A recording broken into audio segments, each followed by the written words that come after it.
हम लोग श्रीमद् भगवद गीता के 9वें अध्याय के 32वें श्लोक को देख रहे हैं। आज दूसरा दिन है उसके ऊपर, और बात ये आ रही है कैमत उससे भगवान समझा रहे हैं कि देखिए, कोई शुद्ध भक्ति में लगा हुआ है और उसमें कुछ कदाचार अनाचार उपस्थित हो जाए तो वह भी सिद्धि को प्राप्त करेगा, तो उसका तो कहना ही क्या। जो लोग प्राय आत्म साक्षात्कार के लिए अनुत्तीर्ण कहेंगे, क्या कहेंगे इसको, नॉट क्वालिफाइड,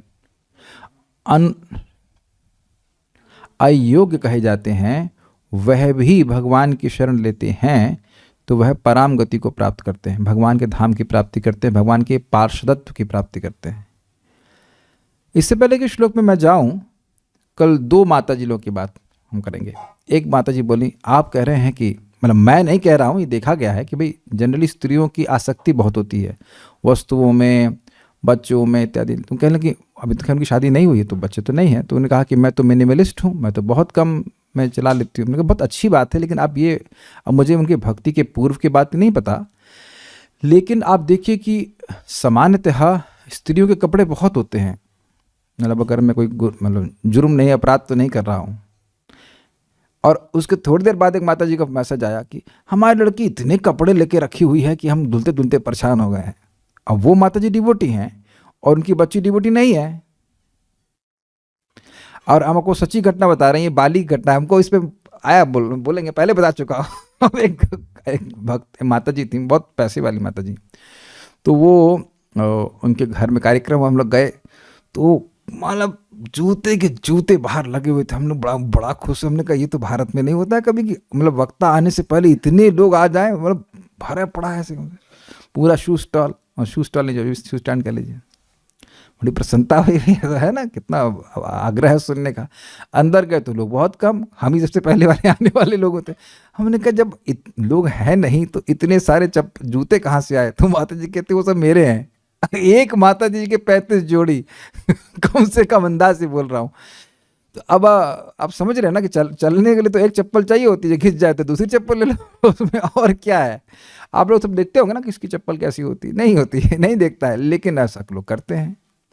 तो बात क्या है, मैं समझाने का प्रयास कर रहा था। जो व्यक्ति भक्त हो गया है, जो भगवान के भक्तों की शरण में आ गया है, उसके अंदर तो भक्त के गुण प्रकाशित होने लग जाएंगे ना। वो स्त्री के, वैश्य के और शूद्र के गुण थोड़ा प्रकाशित होंगे भाई। अब आप भक्ति कर रहे हैं, आप तो चीटिंग कर रहे हैं ना। आप तो चीटिंग कर रहे हैं। अगर स्त्री को स्त्री से कंपेयर किया जाए तो ठीक है, बात हो जाती है। स्त्री को भक्त स्त्री से कैसे कंपेयर करेंगे आप? अब जिसकी जिह्वा पर हरे कृष्ण मंत्र है, भगवान का नाम आ रहा है, भगवान के प्रसाद भगवान को भोग लगा रही है, वो तो भगवान की सेविका है। अब भगवान की सेविका को तो आप इस जगत किसी भी स्त्री से की तुलना उससे नहीं कर सकते ना। कुछ समझने का प्रयास कर रहे हैं। जो व्यक्ति भगवान का भजन कर रहा है, कृष्ण सब भजे, कृष्ण से भजे, से मतलब कोई भी जो कृष्ण का भजन करता है, से ही बड़ो चतुर, से ही बड़ो चतुर। बड़ो चतुर मीन्स मैक्सिमम चतुर, उससे अधिक चतुराई हो नहीं सकती, चाहे स्त्री हो, वैश्य हो या शूद्र हो। यही बात 10.14.4 में चक्रवर्ती पाठ टीका में कहते हैं कि भाई जब पत्र पुष्प आदि से ही भगवान संतुष्ट हो जाते हैं। कौन से भगवान? मुकुंद, जो मुक्ति देने वाले हैं। तो मुक्ति के लिए किमन्य प्रयत्न नहीं, मुक्ति के लिए अन्य प्रयास क्यों कर रहे हो? अर्थात जो मुक्ति के लिए अन्य प्रयास कर रहा है वो क्या है? मूर्ख है। और जो भगवान को भोजन अर्पण करके भगवान का प्रसाद ग्रहण कर रहा है वो बहुत बुद्धिमान हो, चाहे वो स्त्री हो, चाहे वैश्य, चाहे शूद्र हो, चाहे कुछ भी हो। मैंने कभी कहा कि मेरा जन्म ब्राह्मण परिवार से में हुआ? नहीं। कायस्थ लोग शूद्र कहलाते हैं, लीगल में सिन्हा कहा जाएंगे। तो अब हमारे घर में तो हमको बताया कि हमें पता नहीं, हमारा अंडा प्राशन हुआ था, अन्नप्राशन नहीं हुआ। तुमने बड़े धन्य हैं भाई लोग, और बड़े गर्व से कहते थे अंडा प्राशन करा हमने, बहुत अच्छी बात है। प्रसाद तो नहीं खिलाया, और एकदम अमेध्य बोले खराब चीज खिलाई गई। मांस वास खाना सब वहाँ पर बिल्कुल नॉर्मल था। और ऐसे मैं ही नहीं, कितने ऐसे भक्तों को धारण होगा कि ब्राह्मण परिवार से नहीं है, तो क्या भगवद गीता नहीं समझ में आ रही? क्या हम जप नहीं कर रहे हैं? Make sense? एक भक्त है कोई गुप्ता जी करके हैं, मतलब गुप्ता जी से मतलब माता जी गुप्ता हैं, नाम नहीं रख रहा हूँ। तो कह रही थी I am wondering only why I am devotee. मैं ही भक्ति क्यों कर रही हूँ? हमारे घर में सब लोग तो पैसे के पीछे भाग रहे हैं। हमने कहा तो गुप्त बात है। यही तो गुप्त बात है कि भगवान अपने भक्तों को कहीं भी जन्म दे देते हैं ताकि वह वहाँ भक्ति कर सकें, और इससे यह सूचित हो जाए कि भक्ति कहीं भी हो सकती है। ब्राह्मण परिवार में भी, शूद्र परिवार में भी, वैश्य में भी कोई भी भक्ति कर सकता है, कोई भी कर सकता है, कि उनमें कोई सिद्धांत वाली बात ही नहीं है कि बहुत कॉम्प्लिकेटेड बात की जा रही है। सभी लोग हरे कृष्णा कर सकते हैं। जो नहीं कर रहे हैं वो नहीं करना चाहते हैं या उनको मौका नहीं मिला है, मतलब उन्हें भक्तों की संगत ना मिली हो एक अलग बात है, लेकिन मिलने के बाद भी नहीं कर रहा है तो फिर अब नहीं चाहता और तो कुछ नहीं कर सकते। तो ये श्लोक हमें प्रेरित करने के लिए है। इस जगत में ध्यान दे दीजिएगा, मटेरियल प्लेटफॉर्म पे रहेंगे तो आप इक्वालिटी ला ही नहीं सकते। दिख रहा है श्लोक में, मटेरियल प्लेटफॉर्म पे कभी नहीं कह सकते स्त्री वैश्य शूद्र ब्राह्मण सब बराबर हैं, बराबर हो ही नहीं सकते। बराबर हैं तो लास्ट लाइन में बराबर होंगे, या दो बातें बराबर, व्यपाश्रित यानी साधन की दृष्टि से बराबर, भक्तों के संगत में आए, सबने आश्रय लिया भगवान के श्रवण कीर्तन का, और साध्य दृष्टि में बराबर, सभी को पराम गति प्राप्त होगी, कोई सी कम नहीं मिलेगी। तो I don't see any possibility of any kind of prejudice, कोई किसी प्रकार का पूर्वाग्रह नहीं होना चाहिए। संकल्प भी नहीं आया था, मतलब मान के चलिए कि 2003 में मैंने मांस खाना छोड़ा है, संकल्प भी, सपना भी नहीं आ रहा है कि हम उसको कभी खाए हों, या प्याज लहसुन उसके बाद कभी खाया। मुझे मतलब कॉलेज में खाना पड़ा एक अलग बात है, प्याज लहसुन मुर्गा नहीं। तो वो मतलब संकल्प भी नहीं बनता, तो क्या हृदय का शुद्धिकरण नहीं हुआ है? बचपन से लेकर जो व्यक्ति खा रहा है ऑलमोस्ट 21 साल तक, तो वो छोड़ दे रहा है और संकल्प नहीं बन रहा है, तो संकल्प भी नहीं बन रहा तो प्यूरिफिकेशन नहीं हो रहा है। एक और बहुत सुंदर बात आपको मैं कहूँगा, बहुत सुंदर बात, महात्मा प्रभु का प्रवचन में भी शेयर किया, उसको सुन लीजिएगा। उसमें बहुत सुंदर बात कह रहे हैं कि देखिए, जब कृष्ण भक्ति में केवल प्रयास करने में इतना आशीर्वाद भगवान से मिल रहा है, हम लोग प्रयास ही तो कर रहे हैं, ये है ना आशीर्वाद कि सब गंदी संदी चीज़ें छूट जाती हैं, केवल प्रयास करने मात्र में सब हो जाता है ऐसा, तो आप सफलता प्राप्त करेंगे तब कितना आशीर्वाद मिलेगा। तो ये श्लोक आप इस तरह के जब सुनते हैं तो इससे हर एक व्यक्ति को होप मिलती है कि मैं भी भक्ति में प्रयास कर सकता हूँ। जैसे मैं सिंपल सी बात बताऊँ, वशिष्ठ जी राजा दिलीप को कहते हैं कि देखो भाई, जैसे गंगा जी में माघ के महीने में सभी को स्नान करने का अधिकार है, उस प्रकार से सभी का भगवान विष्णु की भक्ति में अधिकार है। आप समझने का प्रयास कीजिए, दृष्टांत वो दिया जाता है जिससे वो बात समझ में आ जाए जो ना समझ में आती है। तो ये बात समझ में आ रही ना कि गंगा जी में भैंस भी जाके स्नान कर सकती है कोई कठिनाई तो है नहीं। अरे मेरा दिमाग एकदम भैंस जैसा है, तो कोई बात नहीं, भैंस को साथ में लेके जाओ, तो भैंस को भी स्नान करने का अधिकार है और मनुष्य मात्र को तो है। तो ये बात स्थापित होगा कि नहीं? तो उसी प्रकार से भगवान की भक्ति में सभी का अधिकार है। अच्छा, मान लो कि हम स्त्री हैं, वह शूद्र हैं, ज़्यादा बुद्धि नहीं है, चलो कोई बात नहीं, ज़्यादा बुद्धि नहीं, एक बात समझने के लिए तो बहुत बुद्धि की जरूरत नहीं है ना, कि भगवान के भक्तों के संग में आकर श्रवण कीर्तन करके हम भगवान के धाम चले जाएंगे। क्या यह बात भी समझ में नहीं आ रही है? ये तो अन्य बातों से, ये तो बहुत आसान बात है कि भगवान के भक्तों के शरण में आकर, भक्तों की शरण में आकर, व्यपाश्रित्य मतलब शरण का क्या अर्थ लिया था? वह आश्रय जो हमारे दुखों का निवर्तन कर देता है और सुख की प्राप्ति कराता है, यही शरण होता है। तो भक्तों की संगत में आकर मेरे सारे दुखों का निवर्तन हो जाएगा, सब दुख नष्ट हो जाएंगे, मैं सुखी हो जाऊंगा। इस आशय से कोई भी व्यक्ति आता है, चाहे शूद्र हो, चाहे वैश्य हो, चाहे कुछ भी हो, तो वह सब भगवान के धाम को जाएंगे। एक और इंटरेस्टिंग बात है, ये बता दीजिए कि कलयुग में शूद्र कौन नहीं है? एक प्रश्न ये भी आ जाता है ये भी एक प्रश्न आ जाता है कि कौन शूद्र नहीं है? कलौ शूद्र संभव है ना। अब ये पूछ लिया जाए कि भाई कौन से ऐसे ब्राह्मण हैं जो ब्रह्म जान रहे हैं, ब्रह्म को जान रहे हो, भगवान को जान रहे हो, भक्ति के बारे में जानते हो? बहुत कम लोग। इस्कॉन के अलावा तो बहुत होंगे, ऐसी बात नहीं कि नहीं होंगे, लेकिन वह प्रचार कर रहे हो, भगवान के बारे में बता रहे हो, ऐसा तो बहुत कम देखा जा रहा है। परम पूज्य राधा गोविंद महाराज प्रवचन में बता रहे हैं, कह रहे हैं कुछ लोग भागवत की प्रवचन करते हैं और कहते हैं देखो भगवान के व्यासदेव कितने उदार हैं।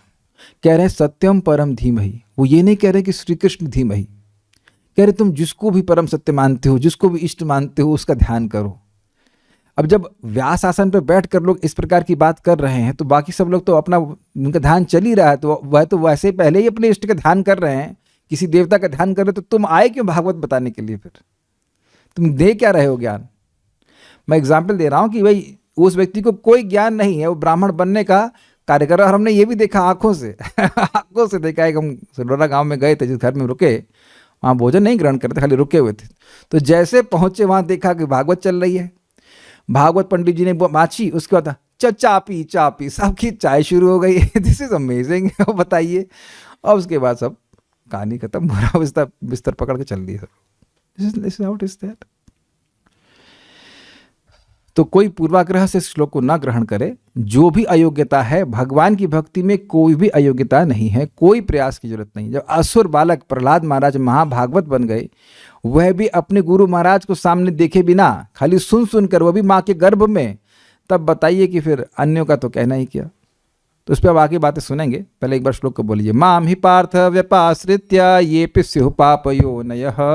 माम ही पार्थ व्यपाश्रित्य ये स्युः पापयोनयः। स्त्रियो वैश्यस्तथा शूद्रास्तेऽपि यान्ति परां गतिम्। स्त्रियो वैश्यस्तथा शूद्रास्तेऽपि यान्ति परां गतिम्। माम ही पार्थ व्यपाश्रित्य ये स्युः पापयोनयः। माम ही पार्थ व्यपाश्रित्य ये स्युः पापयोनयः। स्त्रियो वैश्यस्तथा शूद्रास्तेऽपि यान्ति परां गतिम्। स्त्रियो वैश्यास्तथा शूद्रास्तेऽपि यान्ति परां गतिम्। जो एक बात और आ गई, हम एक भक्त दिख गए तो उनके प्रश्न का उत्तर भी मैं दे देता हूँ। उन्होंने कहा कि प्रभु जी हमारे अंदर बहुत दोष देखने की प्रवृत्ति है। अच्छी बात है। तो अब आप जब उन्होंने कहा हम भक्तों का भी दोष देखते हैं, चलो बड़ी अच्छी बात है ना, अच्छी बात है, मतलब ठीक है, आपके पास स्वीकार करते हैं। तो अब आप ये बताइए कि क्या ये गीता का श्लोक नहीं सुनाई पड़ रहा है? अगर आप किसी भक्त को देख रहे हैं कि वह भगवान के भक्तों की संगति में आकर के भगवान की भक्ति करने का प्रयास कर रहा है, तो मेरे ख्याल से आखिरी लाइन समझ में आती है। क्या अर्थ है आखिरी लाइन का? अर्थ बोलिए। वो भी परम गति को प्राप्त करते हैं। फिर से बोलिए। वो भी परम गति को प्राप्त करते फिर हैं। से बोलिए। वो भी परम गति को तो प्राप्त जिसने करते प्रश्न किया था उन्हें समझ में आ गया। अगर कोई वैकुंठ जाने वाला है तो अब उसमें क्या दोष? अरे उसकी धोती में छेद है। धोती में छेद है नहीं, शायद आपके चश्मे में छेद है। जो व्यक्ति नाम उच्चारण कर रहा है, इतनी बात समझ लीजिए, ज्यादा बात समझने की जरूरत नहीं, इतनी बात समझ लीजिए कि जो भगवान कृष्ण का, विष्णु का नाम बोल रहा है वह मुक्त होगा ही। समझ में आ गया? जरा बताइए, फिर से रिपीट कीजिए, क्या समझ में आया? जो भगवान विष्णु की आराधना कर रहा है वो मुक्त होगा ही। मैंने आराधना बोला? उपासना कर, मैंने उपासना बोला? क्योंकि हो सकता हो कि नहाना अच्छा न लगता हो तो उपासना आराधना नहीं कर पाएगा। हाँ, तब जो भगवान का नाम जप कर रहा है वो मुक्त होगा। इसीलिए बुलवा रहा हूँ, इन्हीं को बोलता। बाकी वो लोग भाई थोड़े पराए हैं तो इसलिए गुस्सा पा जाएंगे, इन्हीं के पीछे लगे। एक बार कह रही थी हमको नींद आ रही थी क्लास में, आप हमारे पीछे लगे हुए थे, बार बार प्रश्न कर रहे थे ताकि ना सो। ये सब्सक्राइब की हुई है ना जिंदगी भर के लिए। लेकिन बात सिंपल है, जो भी नाम बोल रहा है, मैं और गलत बोल गया, ये जिसने नाम बोलने का संकल्प लिया कि अभी बस मैं, टाइमिंग है मेरी, शेड्यूल टाइमिंग है 11 बजे मैं हरे कृष्णा बोलूंगा, मान लो सोच लिया है, शेड्यूल होता है ना कि इतने से पहले नहीं बोलूंगा, 11 बजे ही बोलेंगे, तो उसके लिए ब्रह्मा जी मधुपर्क बनाने लगते हैं। अब बताइए, जो लोग आपको सब्सक्राइब नहीं किए हैं कि भैया टीचर हैं ये, तो उनका दोष क्या निकालना? हर नाम कर रहे तो सो के भी कर रहे तो भी चलेगा, कोई दिक्कत नहीं है। कुछ लोग तो संकल्प लिए हैं कि मैं भगवान का भजन, अनन्य भाव से भगवान का भजन करूंगा ही नहीं, मतलब भगवान भक्ति को साधन के रूप में स्वीकार नहीं करना है और भक्ति मेरा साध्य नहीं है, यही व्रत लेकर के चल रहा है। तो उससे तो बहुत अच्छा है ना भक्त। Is it okay? हमारी नहीं बनती हुई एक अलग बात है। तो क्या, एक बात बताइए, जिस पर भक्त ने प्रश्न किया है, हम उनकी बड़ी सराहना कर रहे थे, हम लोग बात कर रहे थे, बड़े अच्छे डिवोटी भक्ति कर रहे हैं। तो अब ये बताओ कि अगर ये संगत भी अच्छी नहीं लगती तो आप आ रहे होते? तो अगर कोई संगत अच्छी नहीं लगती है और वहां पे हम दोष देखने की प्रवृत्ति हो जाती है तो वहां से हट जाइए। Is it not? थोड़ा दूर हो जाइए और ऑनलाइन ऑर्डर कर लीजिए। ऑनलाइन संगत अच्छी होती है, यहाँ दूरी भी है और प्रेम भी है। क्योंकि भी कहते हैं दूरियों से प्रेम होता है, तो हाँ ठीक है, वो भी ठीक है। अरे कोई तो अच्छा लग रहा है ना भक्ति में, कुछ समझ में आ रहा है ना बात? मेरे को बहुत सारी बातें श्लोक पे क्या नहीं है। आज एक बहुत सुंदर रिफ्लेक्शन मेरे मन में आया और आप लोग उसको अनुमोदन करें कि देखिए, हम हवाई जहाज में बैठते हैं तो हवाई जहाज में कौन कौन पैसेंजर है? स्त्री हैं, वैश्य हैं और बहुत सारे शूद्र हैं। It can be anyone, even बच्चा पार्टी भी है। आप लोग पता है कि नहीं पता है, हवाई जहाज में बच्चों के लिए एक सिस्टम होता है, कुछ सीट होती है, उसमें बच्चे को अगर ऐसे आप होल्डर की तरह रख सकते छोटे बच्चे को, बेबीज को, हम देखा था, इंटरेस्टिंग। तो अब आप ये बताइए कि अगर वो सब लोग बैठे हुए हैं तो सब लोग क्या एक ही, माइक बताइए, हाँ, क्या सब लोग एक ही स्पीड से अपने गंतव्य को पहुंच रहे हैं? जी, नहीं तो कुछ लोग आगे बैठे, कुछ तो पीछे बैठे। एक ही ठीक स्पीड। है, एक ही, समझ में आ गया ना? अच्छा, सब लोग की पढ़ाई एक लेवल की है? नहीं। हो सकता है कुछ ऐसा भी व्यक्ति हो जो जानते बिना अंगूठा छाप हो, लेकिन बस वो मतलब पैसे वाले हैं तो इसलिए, या वो छोटा बच्चा वो तो बोलना भी नहीं जानता तब भी उसी स्पीड से जा रहा है। जी। लेकिन अगर, अच्छा दूसरी बात, शुरुआत कहाँ से की थी? सब लोग जमीन से शुरुआत करी थी जी। कि आकाश से बोर्ड किया था? सब लोग शुरुआत जमीन से करते हैं। आप लोग बुद्धिमान हैं, अब सब लोग समझते जा रहे होंगे मैं क्या कहना हूं। सब लोग जमीन से ही शुरू करते हैं। Everyone starts as a neophyte devotee, whether as a स्त्री, वेदर एज अ वैश्य और शूद्र, चाहे वो स्त्री हो, चाहे वैश्य हो, चाहे शूद्र हो। ये क्लियर समझ में आ गया? बिल्कुल भक्ति के बारे में कुछ नहीं पता है, वो शुरू होता है, ठीक है। और फिर अगर वो भक्ति करना शुरू किए, भगवान के नाम, भगवान की भक्ति के भक्तों की संगत में आ गए, तो वो उठना शुरू कर देते हैं, वो भी एक ही स्पीड से उठ रहे हैं। लेकिन हवाई जहाज के ऊपर जब हवाई जहाज ऊपर पहुंच जाता तो आप देखते हैं कि अरे भाई हम तो बड़ा ऊंचा आ गए। लेकिन क्या हम कभी भी ये सोचते हैं कि हम अपनी शक्ति से ऊपर आ गए? अपनी शक्ति से कितना ऊपर आप उड़ सकते हैं? उड़ सकते हैं 2 फीट वो भी कुछ क्षणों के लिए, अग्रीड। लेकिन एक संगत मिली, एक साधन मिला, उसकी वजह से व्यक्ति कितना ऊपर उठ जाता है और कितने लंबे समय के लिए। ऑब्वियसली भक्ति में तो कोई डाउन आने का मतलब ही नहीं है, लेकिन कोई बहुत मतलब तीरंदाज हो, कहे अब मैं समर्थ हो गया हूं स्वयं उड़ने के लिए, अब मुझे इस हवाई जहाज की जरूरत नहीं है उसका वो क्या नाम से दरवाजा खोले और कूद जाए वहां से, तो अब उसका क्या होगा समझ गए?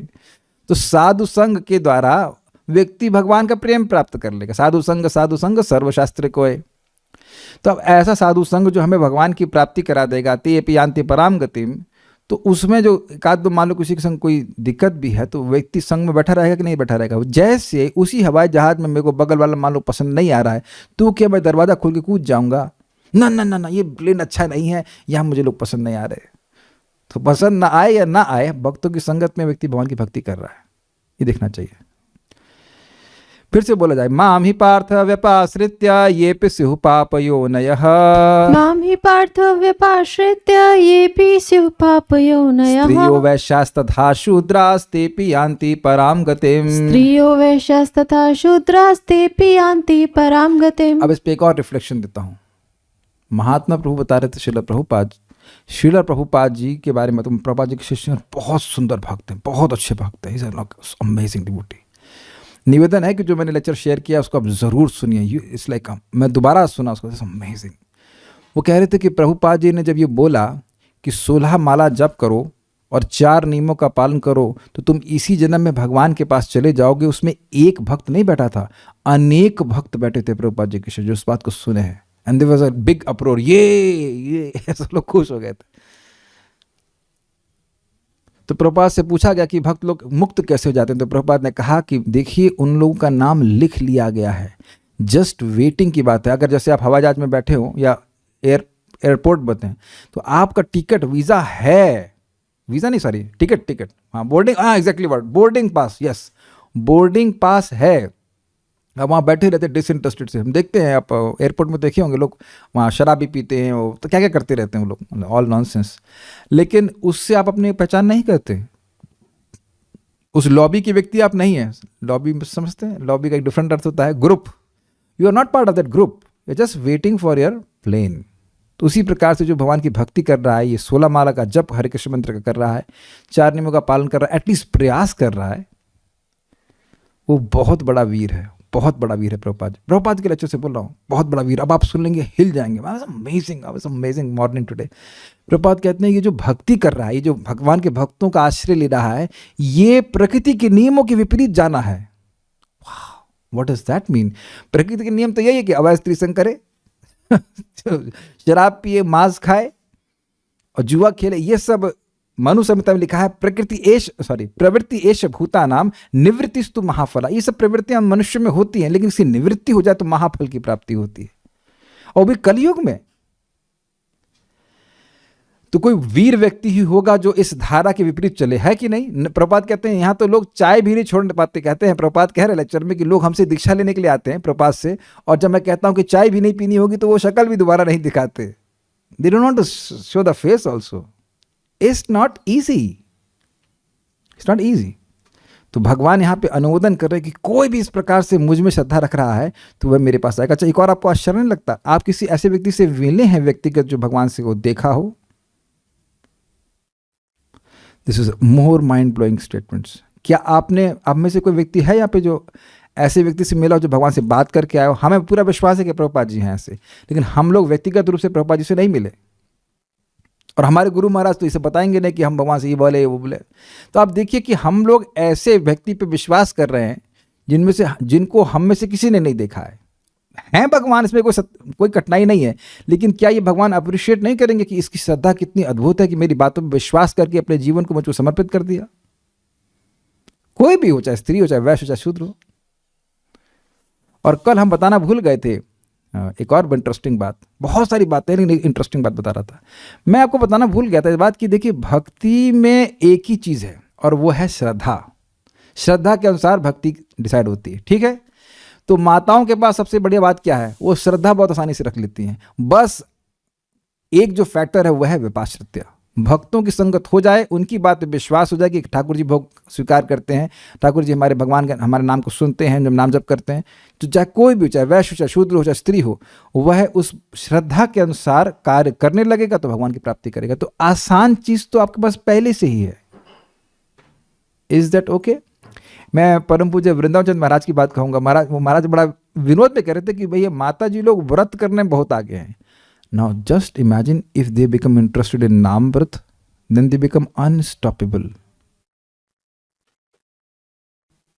और समझ गए ना मैं क्या कह रहा हूँ? अगर बहुत सारे व्रत करने के बजाय उस माता जी को ये आइडिया, बहुत सारे व्रत करने पड़ते, ऐसा करते हुए नाम जप का व्रत कर लेते हैं, तो व्रत लेके नाम करने लगेगा मतलब स्त्री वैश्य शूद्र अगर लगेगा और लगेगा करने लग गया तो वो पार ही होगा, वो इधर नहीं रुकने वाला। और ये देखा भी गया है कि अगर माता जी के दिमाग में कोई बात घुस जाएगी तो वो करके ही मानेंगी। ये मैं नहीं कह रहा हूँ, माता जी लोगों में पुरुषों की तुलना में 2 गुना डिटर्मिनेशन होता है। कोई बात पता है? ये चाणक्य नीति में लिखा हुआ है। तो बस वही डिटर्मिनेशन फालतू चीज़ों में लगाने में, लिपस्टिक और उसमें लगाने की बजाय, अगर प्लीज बुरा मानिएगा हम बोल रहे हैं, तो वह अगर भगवान की भक्ति में लगा दें तब amazing. I was just surprise. मैं अपनी माँ का गुणगान करना चाहता हूँ, सो बैडली सिक, और फिर भी 64 राउंड्स कर लेती थी। मैं तो, और अब देख रहे थे पूरा गार्डन की सेवा करना, ये करना। I am not appreciating as my mother, I am appreciating as a devotee. क्या स्ट्रॉन्ग डिटर्मिनेशन है। एक बार वो पेंटिंग करते करते उनकी टांग पूरा दर्द करने लगा, इतना क्यों कर रही? नहीं करना। तो चाहे स्त्री हो, चाहे वैश्य हो, चाहे शूद्र हो, चाहे कुछ भी हो। आप वैश्यों को देख लीजिए। हमारे एक मित्र हैं, वो फार्मिंग करते हैं, वैश्य हैं, तो वो 2:30 बजे उठ के गोभी बेचने के लिए 2:30 बजे उठ जाते। तो हमने कहा भाई बड़ा सुंदर डिटर्मिनेशन है। हमने कहा यही अगर आपका डिटर्मिनेशन भजन के लिए हो कि भाई कम से कम 4 बजे उठ के नाम जप करें तो आप पार हो जाओगे। वैसे कर भी रहे हो, भक्ति कर रहे हैं, लेकिन हैं कुछ अन्य लोग सही में 2:30 बजे उठ जाते हैं, गोभी बेचने, अच्छा रेट मिल जाएगा। और देखिए, अगर शूद्र की बात करें तो हाथ पैर से जितनी वो भजन मतलब काम करते हैं, जिस प्रकार से सेवा करते हैं, अगर वही सेवा की वृत्ति भगवान में लग जाए तब, अब भाई देखिए, भगवान की सेवा में कोई ऊंचा नीचा नहीं होता, लेकिन एक बाह्य रूप से देखें वो मंदिर के मार्जन कर रहे हैं मान लीजिए, तो वो सेवा वैकुंठ में कौन कर रहा है? Lakshmi ji. Just see, he may not be able to give a प्रवचन ना दे पाए तो उससे फर्क क्या पड़ता है? भगवान तो देख रहे हैं। और अब लोग लीला नहीं जानते होंगे, लेकिन महाराज प्रताप रुद्र राजा हैं, उन पर चैतन्य महाप्रभु की कृपा इसीलिए हुई क्योंकि वो झाड़ू मार रहे थे। इट्स अमेजिंग कि बाहर की दुनिया में बड़े बड़े कार्य करने होते हैं, यहाँ छोटे छोटे कार्य भगवान को पूरा प्रसन्न कर लेते हैं।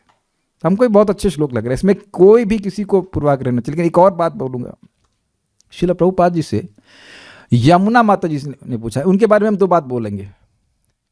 यमुना माता जी का ही आप गोविंदा मादी पुरुषम रोज सुनते हैं, सारे इस्कॉन केंद्रों में है।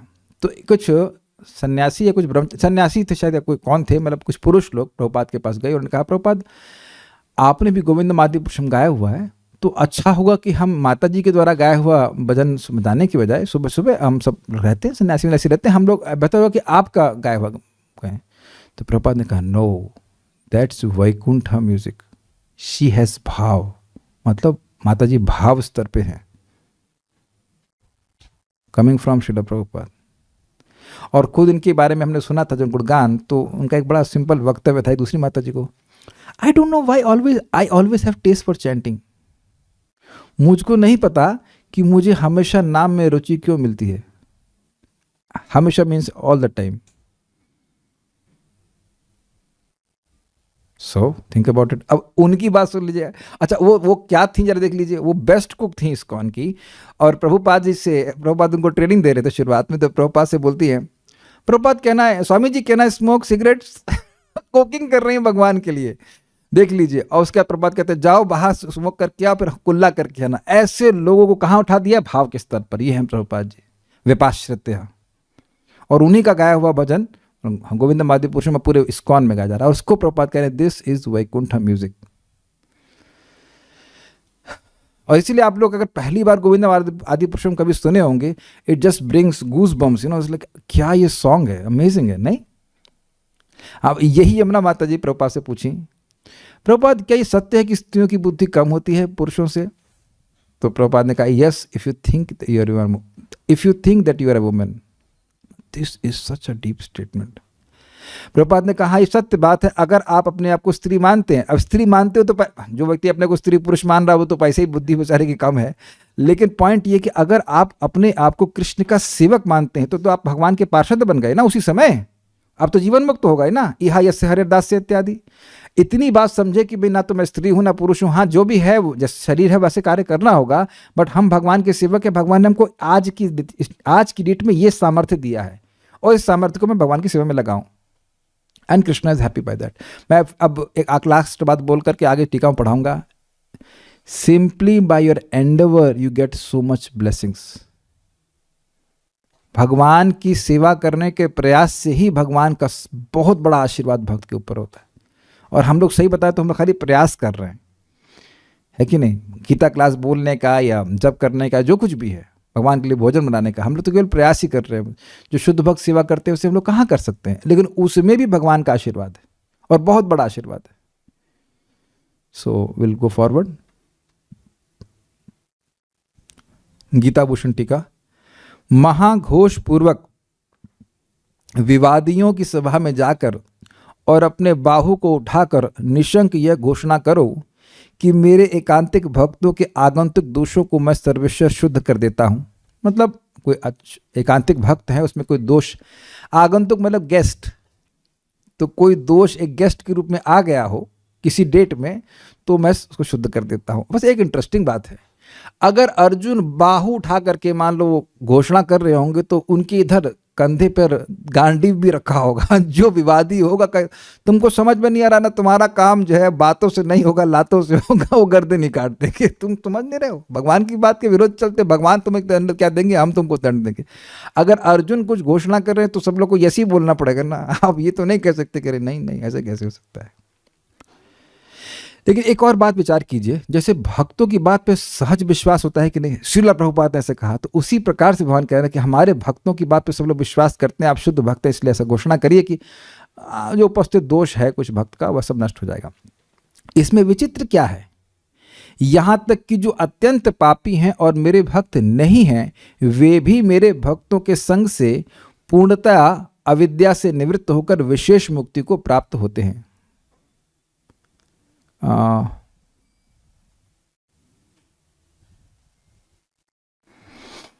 एक बात यहां पे छुपी हुई जो आपने शायद ना देखी हो। छुपी हुई बात यह है कि हम लोग ये सोच रहे हैं कि जो एकदम नहीं सोच कर रहे हैं, देखिए रहा है, जो एक शुद्ध भक्तों की संगति करेगा वह चाहे भक्त ना भी हो तो भी वह भक्त बन जाएगा और विशेष मुक्ति को प्राप्त करेगा। ठीक, लेकिन एक बात आप शायद नहीं देख पा रहे हैं कि जो अनन्य भजन कर रहा है और उसमें कदाचित कोई दुराचार उत्पन्न हो रहा है उसको भगवान कितना सम्मान दे रहे हैं। माइक बताइए, कुछ पता है कितना सम्मान दे रहे हैं? चलिए नहीं पता होगा, बात मैं बता चुका हूं। उनको साधु ही मान रहे हैं। बहुत ध्यान से सुनिएगा मैं क्या कह रहा हूं, बहुत ध्यान से सुनिएगा। तो अब आप ये बताइए, जो यहां श्लोक की पहली लाइन है, माम ही पार्थ विपाश्रित्य, मेरे भक्तों की, विपाश्रित्य मतलब मेरे भक्तों की जो संगति करता है, उनका आश्रय लेता है, तो वह शुद्ध हो जाता है। अगर इसको दूसरे तरह से कहूं कि जो साधु संग करता है वह शुद्ध हो जाता है, इतना शुद्ध हो जाता है कि भगवान के धाम जाने के योग्य है। आप लोग कैच कर पा रहे हैं कि मैं किस डायरेक्शन में जा रहा हूं? जो साधु संग करता है, साधु अंडरलाइन, अब समझ में आ रहा है, जो साधु संग करता है वह भगवान के धाम जाने के योग्य हो जाता है। और साधु रेव समंतव्य अपि चेत सुदुराचारो वाले भक्त के का संगत प्राप्त करेगा तो भी वह भगवान के धाम जाने के योग्य बन जाएगा। कुछ समझ में आया आपको? वहां पे श्रीपद रामानुचार्य जी कह रहे हैं कि भाई ये अनन्य भजन करने की गुण इतना अधिक है कि इसके अन्य दोष नगण्य हैं। जिस भी भक्त के हृदय में भावना आ गई कि मैं भगवान की भक्ति कर रहा हूं और भगवान की भक्ति ही चाहता हूं उससे, वो इतना बड़ा साधु है। कितना बड़ा साधु है? जो महात्मा वाला श्लोक वर्णन हुआ, महात्मानस्तु माम पार्थ देवीं प्रकृतिमाश्रितः भजन्ते अनन्य मनसो ज्ञाता भूतादिव्यम। जिनको भगवान महात्मा वहां पे कह रहे हैं, उन्हीं की श्रेणी का वो भक्त है, चाहे उससे कोई दुराचार भी क्यों ना हो रहा हो। कुछ क्लियर समझ में आ रहा है? ऐसा नहीं है कि महान महान भक्त मिलेंगे तभी व्यक्ति का मुक्ति का पथ शुरू होगा। अगर आपको इसमें संदेह हो रहा हो तो कृपया आप प्रथम स्कंद का श्लोक देखिएगा। वो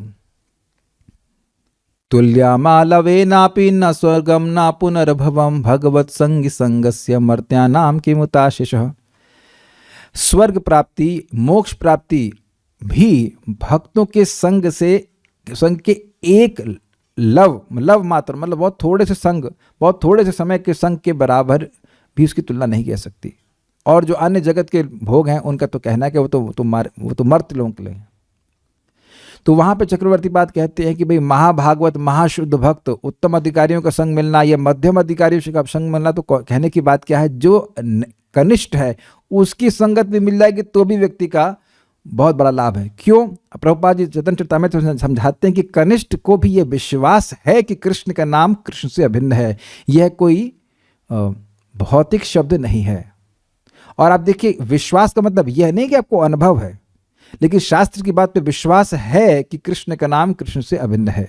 ऐसा व्यक्ति यही बताएगा कि कृष्ण का नाम कृष्ण से अभिन्न है। और बड़े बड़े मायावादी भी इस बात को नहीं बता पाएंगे कि कृष्ण का नाम कृष्ण से अभिन्न है। वो तो कृष्ण को ही जब माया मान रहे हैं तो भगवान के नाम का तो फिर कहना ही क्या। माया के किसी भी उत्पाद में ऐसी शक्ति नहीं होती कि वह नाम और नामी में भेद न रहे। पता नहीं मेरी बातें समझ में आ रही कि नहीं, लेकिन मैं खाली बोल रहा हूं कि कोई नया भक्त भी संग दे करके, एसोसिएशन दे करके लोगों को भगवान के धाम जाने के योग्य बना सकता है। प्रभु जी अब ज़्यादा बोल रहे हैं, अब हमको नहीं लगा, हम स्वीकार कर सकते हैं। अच्छा, ध्रुव महाराज गए कि नहीं गए भगवान के धाम? गए कि नहीं गए? गुरु का नाम बताइए। ध्रुव महाराज के गुरु जी का नाम बताइए। नारद जी। ध्रुव महाराज के गुरुओं का नाम बताइए। नारद जी। दूसरा प्रश्न क्या है? मैंने दूसरा प्रश्न क्या किया? गुरुओं का। हाँ, माता। हाँ, उनकी माता का नाम था सुनीति। तो सुनीति तो बहुत बड़ी भक्त हो उस तरह से तो नहीं थी, लेकिन उन्होंने क्या बताया, बेटा पुरुष आराधनम, ऐसे करके शब्द कि भगवान विष्णु का आराधना करो, वही सर्वश्रेष्ठ है। तो क्या यह कोई नया भक्त नहीं बता सकता है? बिल्कुल बता सकता है। आप में से कौन व्यक्ति है जिसको ये नहीं समझ में आया है कि कृष्ण भगवान है? प्लीज रेज हैंड्स इधर जूम पे। अनंत समझ में आता है कृष्ण भगवान है? हाँ, तो अनंत को पता है। वैष्णवी को नहीं पता। वैष्णवी पता है कि भगवान कौन है? कौन है? कृष्ण है। तो ये तो छोटे बच्चों को पता है। 8 साल से जो बड़े बच्चे हों वो बता देंगे कि भाई कृष्ण कौन है। मुझे बता देना कि आपको, जिसको नहीं पता मुझे बताना कि उनको नहीं पता कि कृष्ण भगवान है। It's amazing। तो ये बात सामान्य नहीं है माय डियर डिवोटीज। आप जाकर के माइक लेके पूछना, घोषणा करना कि भाई पूछो कि भगवान कौन है? भगवान है। कुछ लोगों को तो इस भगवान है, कब से है, यही प्रश्न में उलझे रहेंगे कि भगवान है या नहीं है, और कौन है वो तो सब खत्म हो गई बात। तो आप समझ गए ना कि जो भक्त नहीं है, सुनाई पड़ रहा है, जिनको भक्ति से कुछ भी पता मतलब नहीं है, वह भी सुदुराचारी भक्त का संग, लेकिन अनन्य भक्त का संग प्राप्त करके भक्ति में इतना शक्तिशाली हो जाएंगे कि वह भगवान के धाम चले जाएंगे। एक और अपने आप जीवन में देखना, यू कैन बी, मतलब आप एक्सप्लोजन करने की क्षमता रख सकते हैं। कैसे हो सकता है कि जिनको आप भक्ति में लेके आए वो आपसे अधिक तीव्रता से भक्ति करें, ये काफी संभावना हो सकती है। इसलिए प्रचार करते रहना चाहिए। जैसे ध्रुव महाराज को उनकी माता ने उपदेश दिया तो ध्रुव महाराज तो 4 महीने में भगवान को ही देख लिए। इसलिए प्रचार बहुत लाभकारी है, क्योंकि जो आपके पास आ रहा है he can be N explosive bomb इन भक्ति। मतलब समझ रहे ना, वो पहले से कितना बैकअप लेकर के आ रहा है। इस जीवन में कोई तो बताएगा, तब तो भक्ति में फिर से प्रवृत्त होगा। तो अब आपने उसको हरे कृष्णा बताया, गीता बताया, भागवत बताया, वो कितना ज़्यादा प्रगति कर जाएगा आप कुछ नहीं कह सकते। मैंने नाम नहीं रख रहा हूँ, मैं जब आश्रम में इंचार्ज था मैंने एक भक्त को देखा, हमारे सामने आया, मेरे से काफ़ी बाद में आया, बहुत हरिनाम के जप में उनकी प्रगति हुई, बहुत प्रगति हुई। This is amazing. सो मैं क्या कह रहा हूं, अनर्थ से युक्त होते हुए भी, अनर्थों से संघर्ष करते हुए भी अगर हम लोगों को संग देते हैं, संग मतलब प्रसाद देना, प्रसाद ग्रहण करना, गिफ्ट देना, गिफ्ट स्वीकार करना, और मेन सबसे इंपॉर्टेंट है हृदय की बात बोलना, भगवान के बारे में बोलना और भगवान की बात को स्वीकार करना, उनसे सुनना। अगर ऐसा करते हैं तो वह भी भगवान के धाम जाने के योग्य बन जाएंगे, चाहे उनका बैकग्राउंड कुछ भी हो।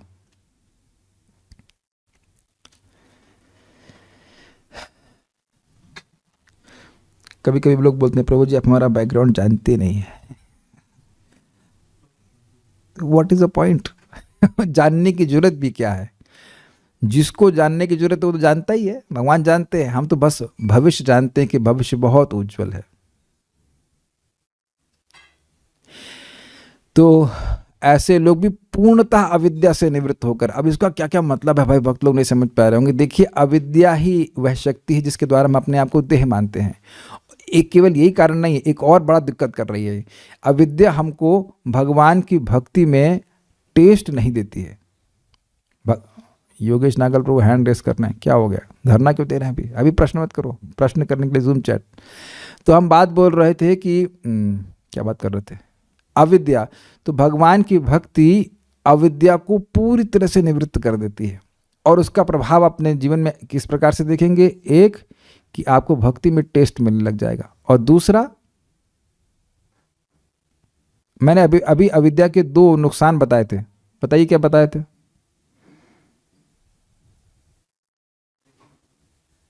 एक, भक्ति में टेस्ट नहीं मिल रहा, और हाँ वेरी गुड, अपने को हम देह मान रहे हैं, अपने को स्त्री मान रहे हैं, या वैश्य मान रहे हैं, या शूद्र मान रहे हैं, या कोई और पाप योनि मान रहे हैं, हम किरात हैं, हम हूण हैं, हम आंत्र हैं, ऐसे कहते हैं। तो समझ गए ना, अविद्या से पूरी तरह निवृत्त हो जाएंगे, मतलब देह की धारणा से पूर्णतः मुक्त हो जाएंगे, और भगवान के टेस्ट से लबालब भर जाएंगे। You can not give up Krishna consciousness. और एक सही बात बताइए, ये रोज हम लोग जो गीता भागवत पढ़ रहे हैं और जप कर रहे हैं, क्या ऑलरेडी व्यक्ति इस अवस्था में नहीं आ गया कि उससे छुड़ाए नहीं छूट रही भक्ति? कौन प्लान कर रहा है कि सुबह कल जप नहीं करेगा? This is pretty very great advancement. ये शायद आप भक्त नोटिस नहीं कर पा रहे हैं, लेकिन हम ऑलरेडी भक्तों को देख रहे हैं। एक भी भक्त ऐसा प्लानिंग नहीं कर रहा कि कल चीट डे बनाना है, कल हमारा बर्थडे है इसलिए हम 8 बजे तक सोएंगे। शायद रोज मंगल आरती ना भी जाता हो, लेकिन बर्थडे वाले दिन तो पहुंच जाएगा। हमारे भी ग्रुप में कुछ भक्त हैं जो दिन बर्थडे हो, कुछ दिन आ जाएंगे नहा धो करके, प्रभु जी हमारा बर्थडे है, हरे कृष्णा बुलवाइए, अगले दिन फिर गायब फिर गायब हो जाते हैं। लेकिन अमेज्ड, एक्चुअली मैं बहुत अमेज्ड हूँ कि कितना तीव्रता से कार्य कर रहा है। और इससे अन्यों का तो पता नहीं, मेरी श्रद्धा बहुत स्ट्रांग हो जाती है इन शास्त्रों में, भगवत गीता में, भागवत में। If they are explain, people become addicted to it, addicted. हर दिन आप देखिए कुछ ना कुछ नया, कुछ ना कुछ अमेजिंग है कि नहीं? Very very satisfying for the intelligence. तो कैसे भी लोग हों, भगवान की भक्ति में आकर शुद्ध हो जाते हैं, भगवान के धाम जाने के योग्य हो जाते हैं। इस तथ्य को कहने के लिए यह श्लोक भगवान कह रहे हैं। यहां तथ्य लिखा है कि थ्योरी लिखा है? तथ्य लिखा है। तथ्य मतलब फैक्ट, फैक्ट मतलब जो होता है। यानी कि आप पहली स्त्री नहीं है जो भगवान के पास जाएंगी और स्त्री शरीर से ही चली जाओगे। ये नहीं कि स्त्री के बाद पुरुष और पुरुष के बाद देवता और देवी देवता बनोगे उसके बाद जाओगे ना, यहीं घर से चले जाओगे। और इसका प्रमाण क्या? प्रमाण तो खैर आप जानते हैं, भागवतम में अगर ना भी जानते तो बताओ कि पांडव गए थे जंगल में, लेकिन द्रौपदी माता और सुभद्रा अगर आप उस तरह से देखें तो वही महल में उन्हें शरीर छोड़ दिया, भगवान के पास चली गई। Very very important. तो मैं क्या बात करने वाला था? हाँ, तो ये तथ्य है कि स्त्रियां गई हैं, वैश्य गए हैं, शूद्र भी भगवान के पास गए हैं। तो आप जब जो तथ्य है, जैसे पैरासिटामोल लेने से बुखार कम होता है, ये एक थ्योरी है नहीं, ये तथ्य है। तो उसी प्रकार से भगवान इस तथ्य को बता रहे। This is amazing devotees, this is not theory, this is not somebody's imagination की जो सोच रहा अच्छा एक काव्य लिखा जाएगा, ऐसे लिखा जाएगा। कविता नहीं लिखी जा रही है, ये सत्य लिखा गया है यहाँ पे। अरे एक बात बताना मैं भूल ही गया, परम पूज्य भक्ति विज्ञान महाराज बता रहे थे कि रशियन माता जी गीता पढ़ रही थी और फिर महाराज के पास आकर खूब कहते हैं रोई और उसके बाद बोले कि मैं जब भी गीता पढ़ती हूँ तो मैं रोने लग जाती हूँ। हाँ, भावुक स्त्री होगी। नहीं, जो स्टेटमेंट वो बोली महाराज कोट किए। महाराज कह रहे थे कि उन्हें क्या बोला, आप आश्चर्यचकित हो जाएंगे। उन्होंने कहा कि जब भी मैं इस गीता को पढ़ती हूँ तो मुझे ये याद आ जाता है कि इसका एक एक शब्द सत्य है, और फिर मैं अपने को रोने से नहीं रोक पाती। महाराज कहते she is more advance than me, सन्यासी। एंड ध्यान दीजिएगा, परम पूज्य भक्ति विज्ञान महाराज सन्यासियों के लिए इंटरनल कल्टीवेशन के गुरु हैं, सन्यासियों के लिए। अमेजिंग पर्सन, अमेजिंग, बहुत अमेजिंग डिवोटी हैं। तो वो कह रहे हैं कि she is more advance than me. Just see कितना अमेजिंग ना, अगर आप इस बात पे विश्वास कर लें जो श्लोक है कि ये एकदम सत्य है, कितना अमेजिंग है ना ये, कि हम सभी के लिए खुला है भगवान का धाम जाने का रास्ता। पाप योनि अर्थात जो अंत्यज हैं, यानी वर्णाश्रम के भी बाहर हैं, यानी जिसकी जन्म से ही सहज दुराचार की प्रवृत्ति, अर्थात जानामि अधर्मम न च मे निवृत्तिम, जानामि धर्मम न च मे निवृत्ति न च मे प्रवृत्ति। मैं धर्म जान रहा हूं लेकिन उसमें मेरी प्रवृत्ति नहीं है, और मैं अधर्म जान रहा हूं उससे मेरी निवृत्ति नहीं है। वे भी मेरे भक्तों के प्रसंग से, प्रसंग का मतलब होता है भक्तों के संग में बैठकर भगवान के बारे में सुनना। सताम प्रसंगाद मम वीर संविदो। वे भी मेरे भक्तों के प्रसंग से मुझ सर्वेश, यानी कि सभी के ईश्वर वसुदेव के पुत्र की शरण लेते हैं, तो वह भी परम गति अर्थात मुझको प्राप्त करते हैं। अब ये भी इंटरेस्टिंग बात है कि परम गति यानी गंतव्य, जाने वाला स्थान क्या है? भगवान स्वयं है। दस्यु रत्नाकर बाद में क्या हो गए? उल्टा उल्टा राम जपत जग जाना, वाल्मीकि हुआ ब्रह्म समाना। ब्रह्म मतलब ब्रह्मा जी के समान की बुद्धि हो गई। वो कहते हैं, वो जो कहते हैं, मैं वैसे पूरा नहीं कह पाऊंगा, लेकिन वो कह रहे हैं just imagine if it's an आंवला, तो कह रहे हैं कि भगवान श्री राम की लीलाएं मुझे ऐसे दिख रही हैं जैसे मेरे हाथ में रखा हुआ माउस, मेरे हाथ में रखा हुआ आंवला।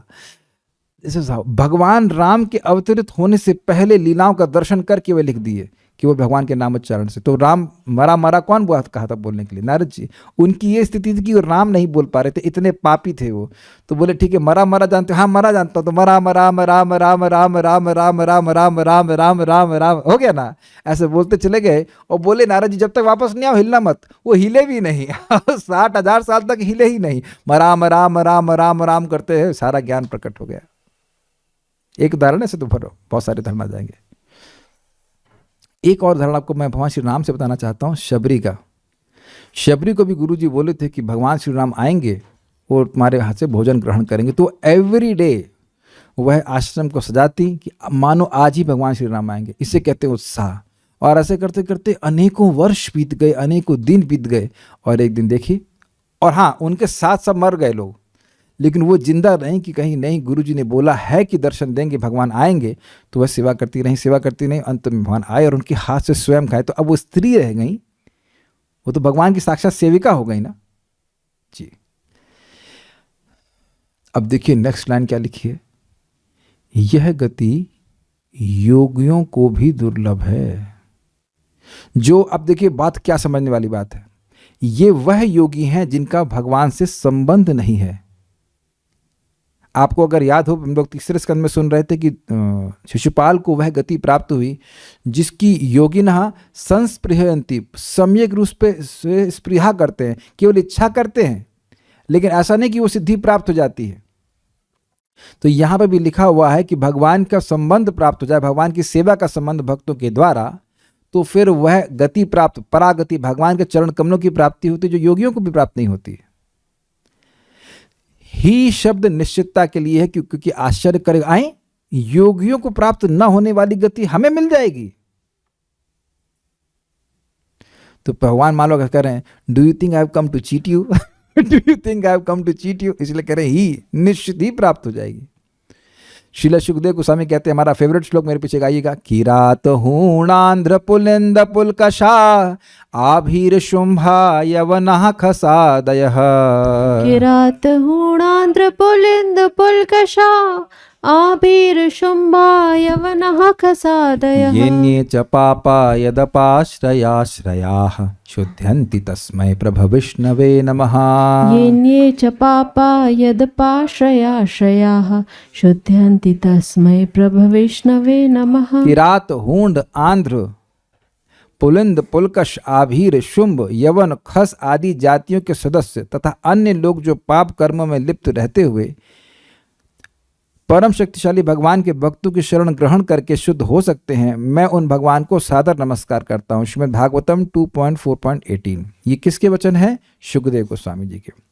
तो स्पष्ट है कि ये लोग पाप करते नहीं रह जाएंगे, भक्तों की शरण में आएंगे तो भक्त लोग उपदेश देंगे, भाई पाप कम से कम छोड़ने का प्रयास तो करो, और ऐसे करके वह सारे पाप, भक्ति करते जाते हैं, सारे उनके पाप छूट जाते हैं।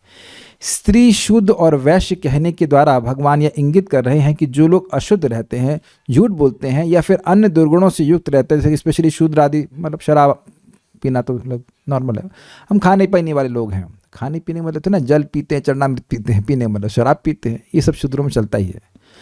वे भी यदि शुद्ध भक्ति स्वीकार करते हैं तो वे भी भगवान को प्राप्त करते हैं। यदि का मतलब है भक्तों की संगत हो और उसमें वो स्वीकार करना है। प्रभुपाद जी के तात्पर्य हम पूरा ही कर लेते हैं, आज तो हो जाना चाहिए। यहाँ पर भगवान ने स्पष्ट कहा है कि भक्ति में उच्च तथा निम्न जाति के लोगों का भेद नहीं होता। भौतिक जीवन में ऐसा विभाजन होता है, किंतु भगवान की दिव्य भक्ति में लगे व्यक्ति पर यह लागू नहीं होता। प्रभुपाद जी का बड़ा सुंदर स्टेटमेंट है। भगवान ये देखते हैं कि हम सभी लोग छोटे हैं, बहुत छोटे हैं, लिटिल बिट स्मॉल साइज, तो भगवान केवल यही देखते हैं कि सेवा में लगा है, और क्या सेवा में लगा उससे महत्वपूर्ण नहीं है, यह मेरी सेवा में लगा है, ये बहुत अच्छी बात है। ठीक, सभी परम धाम के अधिकारी हैं।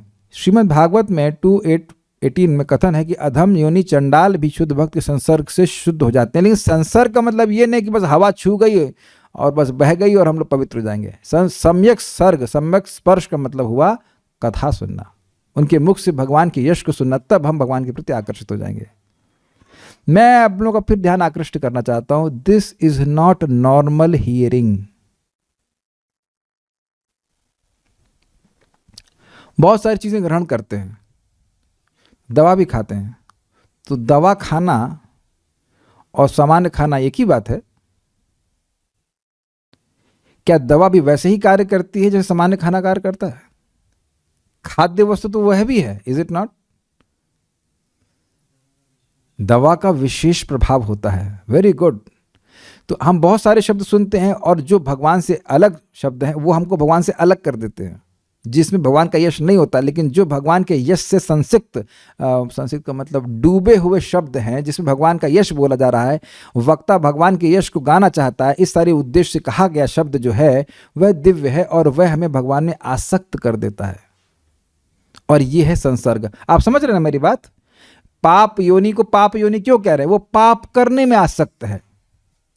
तो अब भगवान की बात सुनेगा तो उसके पाप नष्ट और भगवान में आसक्ति बढ़ जाती, बस खत्म कहानी, शुद्ध हो जाएगा। Got it?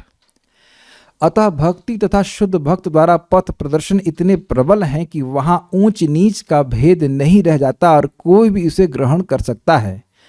इसीलिए एक शुद्ध भक्त सभी को प्रीचिंग करते हैं, क्योंकि जानते हैं कि सभी लोग योग्य हैं भगवान के पास जाने के लिए। Everyone has a potential to become associate of the lord. शुद्ध भक्त की शरण ग्रहण करके सामान्य से सामान्य व्यक्ति शुद्ध हो सकता है, अर्थात अगर ऐसे कहें, सामान्य से समान व्यक्ति भी असामान्य से भी असामान्य से भी असामान्य हो जाता है। भगवान का पार्षद होना इस जगत के किसी भी व्यक्ति से विलक्षण बात है। ब्रह्मा जी भी भगवान के पार्षदों के बराबर नहीं है। Brahma ji is limited to a ब्रह्मांड। भगवान के पार्षद किसी भी ब्रह्मांड में जा सकते हैं और कभी भी जाते ही रहते हैं। वो कुछ अंतर आ गया। प्रकृति के विभिन्न गुणों के अनुसार मनुष्यों को सात्विक यानी ब्राह्मण, रजोगुण यानी क्षत्रिय तथा तामसी वैश्य तथा शूद्र कहा जाता है। इनसे भी निम्न पुरुष चांडाल कहलाते हैं और वे पापी कुलों में जन्म लेते हैं, जहाँ पे बचपन से ही पाप की ट्रेनिंग दी जाती है। सामान्य रूप से उच्च कुल वाले इन निम्न कुल में जन्म लेने वालों की संगति नहीं करते। बहुत गंभीर बात है। किंतु भक्ति योग इतना प्रबल होता है कि भगवत भक्त समस्त निम्न कुल वाले व्यक्तियों को जीवन की परम सिद्धि प्राप्त करा सकते हैं। तो सुना आपने यहाँ पे क्या बोला प्रभुपाद ने? सामान्यतः जो उच्च वर्ण के लोग हैं वह निम्न वर्ण के लोगों की संगति नहीं करते हैं, क्योंकि वो सोचते हैं कि वह अपवित्र हो जाएंगे। बड़े सुंदर बात है। अगर तुम इतने पवित्र हो तो तुम्हें तो पवित्र कर देना चाहिए ना। कुछ देख रहे हैं यहाँ पे वैष्णवों की श्रेष्ठता। भक्त जानते हैं कि वो कहाँ थे और किस प्रकार से भक्तों की कृपा से ही वह शुद्ध हुए हैं, तो कृपा को रोकने का कोई मतलब ही नहीं है। कुछ समझ पा रहे हैं? वैष्णव भक्त निर्भीक होकर, निर्भय होकर के पापी से पापी व्यक्ति को भी हरिनाम देते, क्योंकि जानते हैं मैं किसी का पवित्र नहीं करने वाला हूं, भगवान का नाम पवित्र करने वाला है, भगवान की कथा पवित्र करने वाली है। ऑल दो ऐसे भक्त भी पवित्र करने वाले होते हैं, ससम्यक दर्शन पुमान इत्यादि। लेकिन हम खाली बात कर रहे हैं, भक्त का ये नम्र भावना होती है कि मैं किसी को पवित्र करने वाला नहीं हूं, भगवान पवित्र करने वाले हैं। तो भगवान किसको पवित्र नहीं कर देंगे? अरे ऐसा कौन व्यक्ति हो जो होगा कहेगा हमारे पास इतना अंधकार है कि सूर्य भी नष्ट नहीं कर सकता? है किसी के पास क्षमता ऐसा बोलने की? तो बस लोगों को सूर्य के पास लेके जाना, देखो वहां सूर्य है, कहाँ जरा बड़े भूल भुलाई फंसे हैं बहुत से लोग ना। अब लखनऊ में है भूल भुलैया, उसमें फंसे हैं लोग। तो इधर यहाँ से बाएं दाएं बाएं दाएं बाएं और वहां पहुंच जाओ, वहां सूर्य मिल जाएगा तुमको। Is it not? अब भाषा समझ रहे हैं, एग्जाम्पल समझ रहे हैं? देखें भूल भुलैया कभी, बहुत भयानक लगता है। रास्ता नहीं मालूम चल रहा, बिल्कुल कुप अंधकार होता है, तो आपको रास्ता है, गाइड बनना है, और उसके बाद इधर से लेफ्ट राइट और राइट, ये तो इतना चमत्कार रहता है यहाँ तो। हाँ, चमत्कार इज वेरी सिंपल। सिंपल, भगवान का प्रसाद ग्रहण करे, भगवान का नाम जप करे, भगवान की गीता भागवत को सुने और अपने जीवन में आलोक देखेगा ही। बहुत अच्छा है। अंतर देखे ना किस प्रकार से।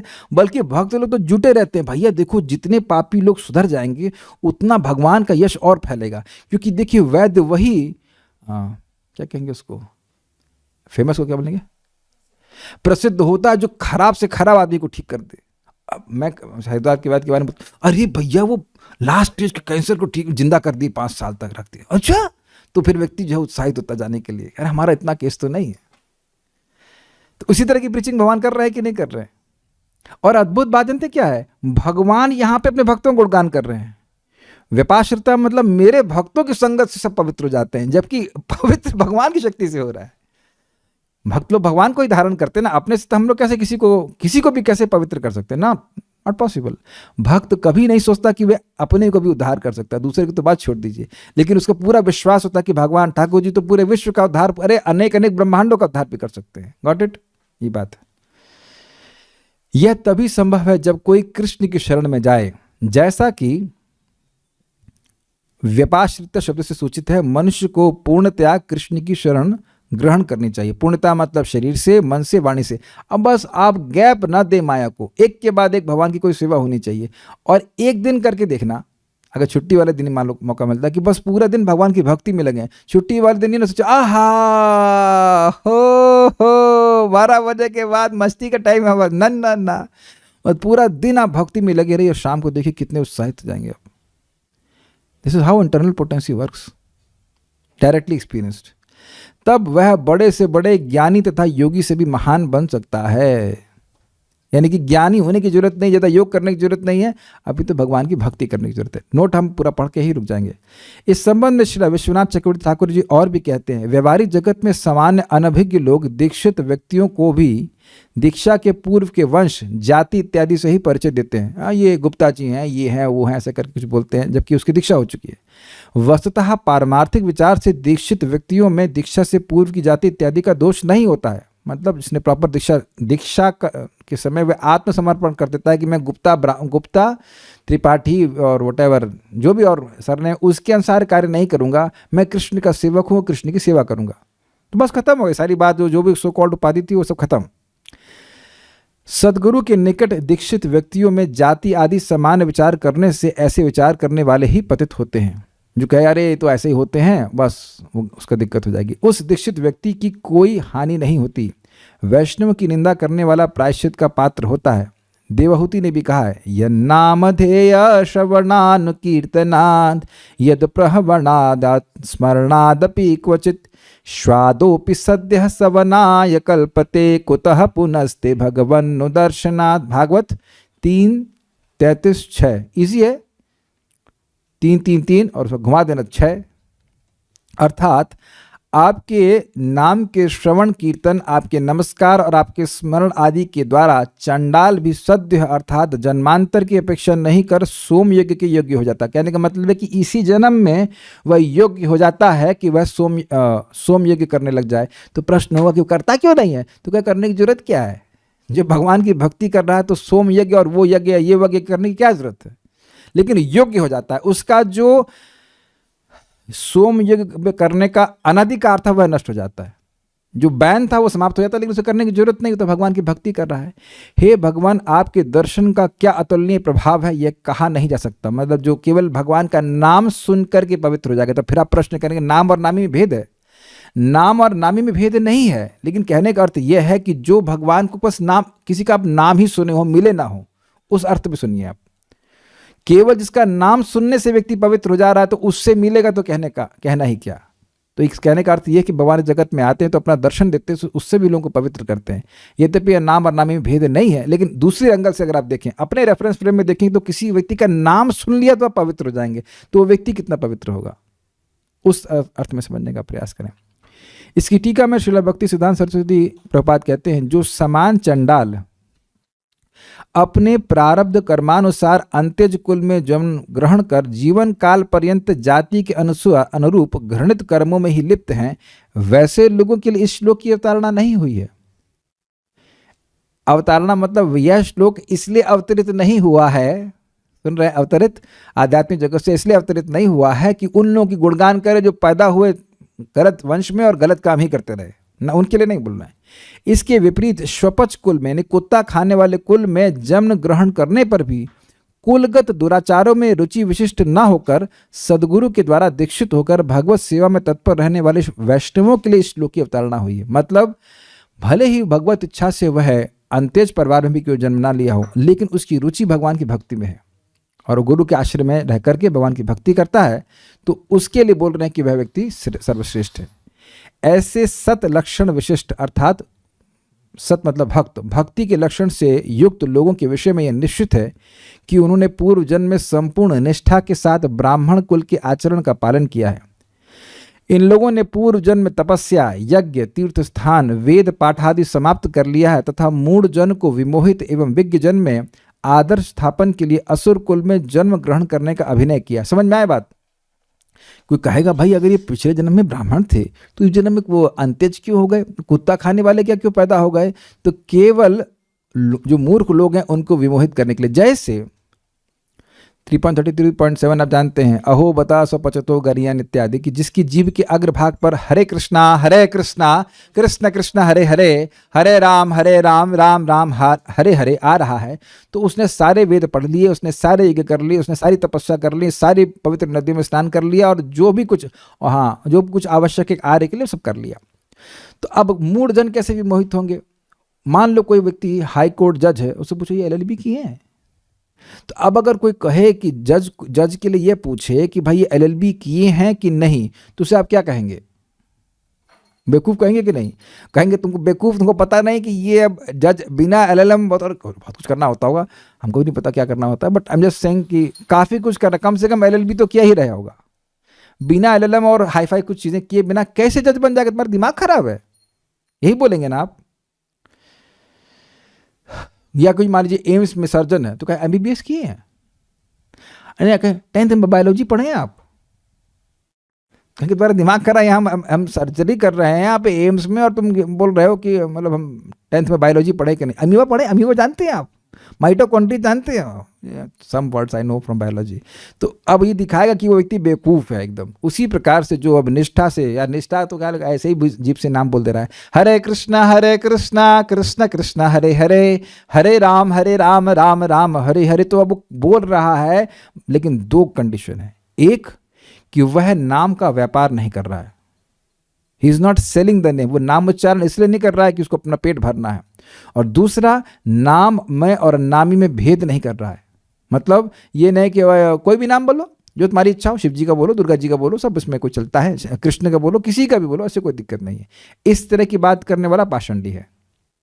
कोई देखिए देवता का नाम बोल रहे हो बोलो, लेकिन देवता के नाम को आप भगवान से नाम से तुलना मत कीजिए, that will be an offence. अगर दो इन अपराधों से व्यक्ति बच रहा है तो वो श्रेष्ठ है। प्रभुपाद जी इसको बहुत सुंदर तरह से कहते हैं। ये ऐसा हुआ जैसे मान लो कोई व्यक्ति जज की सीट पे बैठे और सारी योग्यता आ जाए उसको, सारे लॉ वॉ सब अपने आप आ जाए। तो इसलिए परम पूज्य राधा गोविंद महाराज बड़ा अच्छा कहते हैं कि अगर किसी को महान बनाना है, वैदिक तरीके से आपको कहें, वास्तविक रूप से वैदिक मतलब महान बनाना है, तो उसको भगवान के नाम जप करने की प्रेरणा दी जानी चाहिए। और आप देखेंगे कि भक्तों की संगत में भक्त लोग यही बार बार बोलते हैं, आपका माला हो रहा है कि नहीं, माला हो रहा है कि नहीं, क्योंकि यही व्यक्ति के अंदर सारे सद्गुण भर देगा। तो जो मूर्ख हैं वह इस बात को नहीं समझ पाएंगे। जो विद्वान लोग हैं, विज्ञ जन हैं, वो समझेंगे कि भाई जैसे प्रहलाद महाराज हैं, तो उनको असुर क्या पैदा होने की क्या जरूरत थी? ये स्थापित करने के लिए कि भगवान की भक्ति में कोई व्यक्ति महाभागवती बन सकता है, चाहे वो असुर कुल में भी क्यों ना जन्म ले। समझ में आए बात? इसलिए भगवान ऐसी व्यवस्था करते हैं। ऐसा नहीं सोचना चाहिए कि जो भगवान की भक्ति किया वो अपने कर्मों के अनुसार ऐसे पैदा हो रहा है। कर्मानुसार अगर पैदा होगा तो वह भक्ति में नहीं आ रहा होगा, उसकी भक्ति में रुचि नहीं होगी। क्लियर? ठीक है।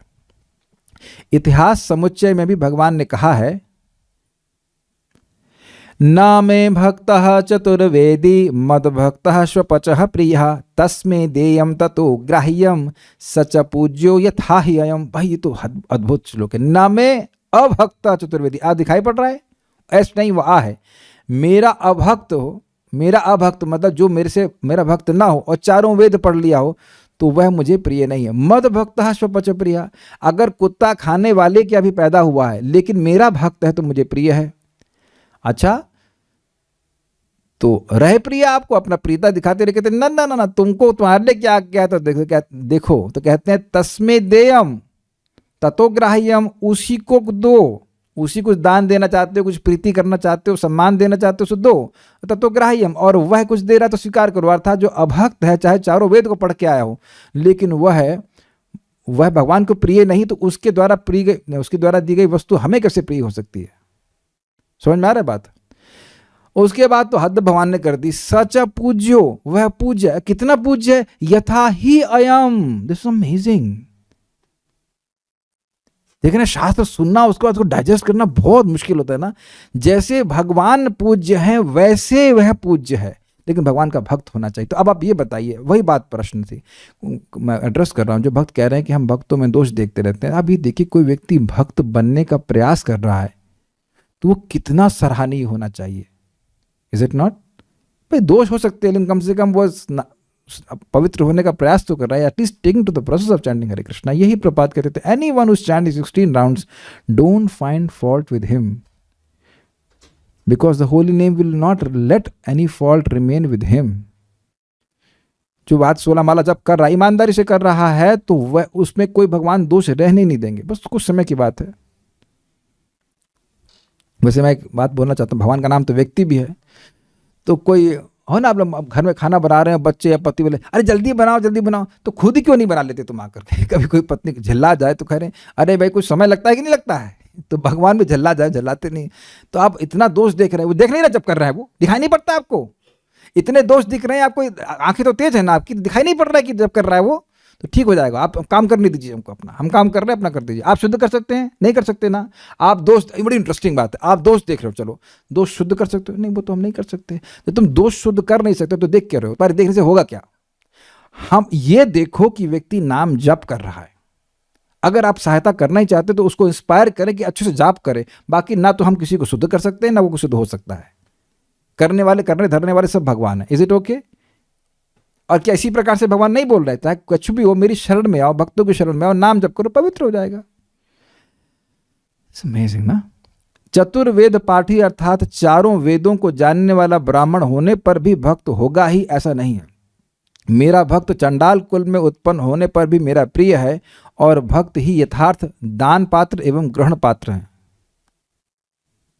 चंडाल कुल में उत्पन्न होने पर भी मेरा भक्त मेरी भांति ब्राह्मणादि सभी को पूज्य है।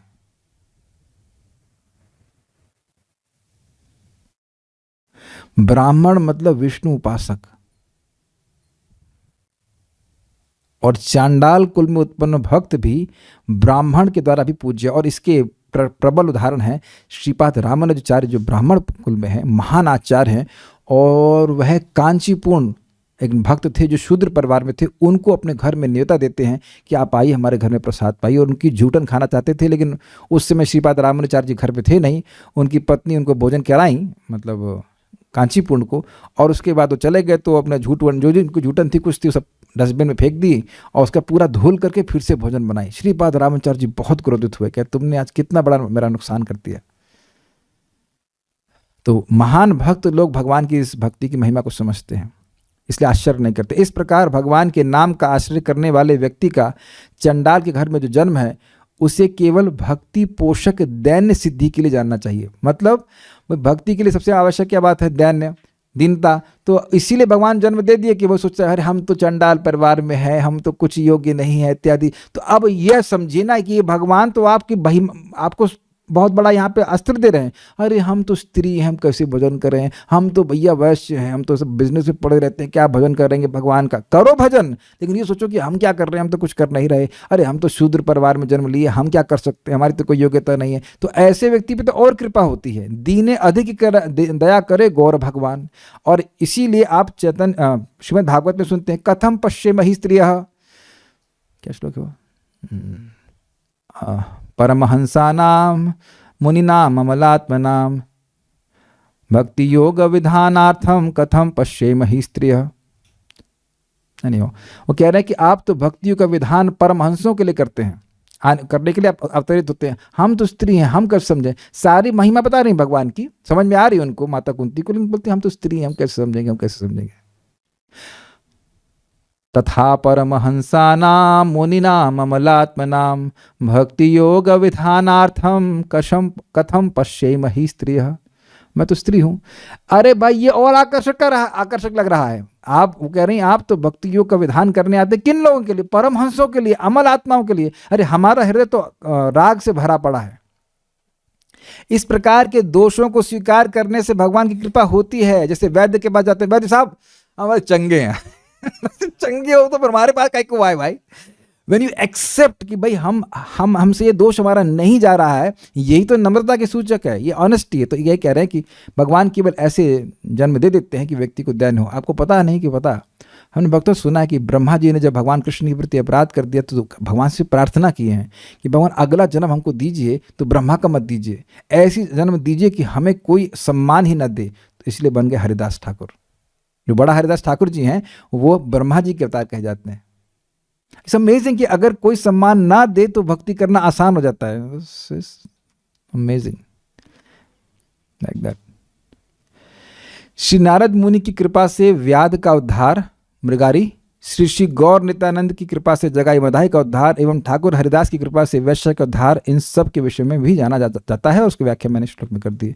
आज कोई प्रश्न नहीं कर रहा है, जूम चैट भी खाली पड़ी है, ठीक है। इसका मतलब आप लोग बुद्धिमान हो गए, सब समझ गए। This is very good.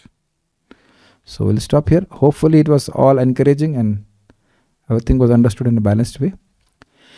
Shrimad भगवद गीता की जय, श्रील प्रभुपाद की जय, निताय गौर प्रेमानंदे।